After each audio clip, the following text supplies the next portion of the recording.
if God sees the future and whether he likes the future he sees or not, if he creates it, actualizes it, isn't that the same as causing, really? Yeah. So I mean, this is one of the points that I try to get across. Right. So imagine two feasible worlds that are identical in every single way, all the way up to point T1. And at T1, there's a minor difference. I think of a blue ball instead of a green ball in one, and I think of a green ball instead of blue in another. But they're causally effete. That nothing is different before, and nothing changes after.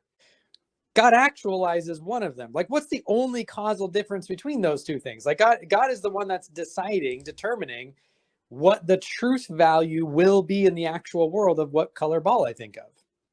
Yeah. Right? There's no causal difference in leading up to it or after it. It's not my libertarian free will. God could say, well, I'm gonna actualize the world or Tyler thinks of a blue ball, or I'm gonna actualize the world or Tyler thinks of a green ball. The only difference is which one God decides to actualize. God is a determining causal condition that is sufficient for that outcome. And this is what you just said, and I've said something similar, is why Molinism is a piece of crap, right?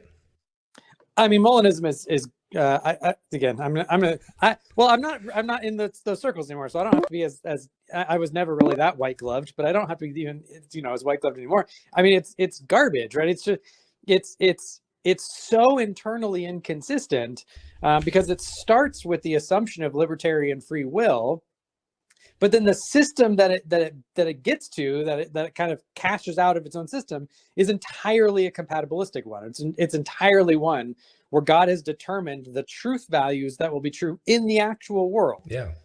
Right.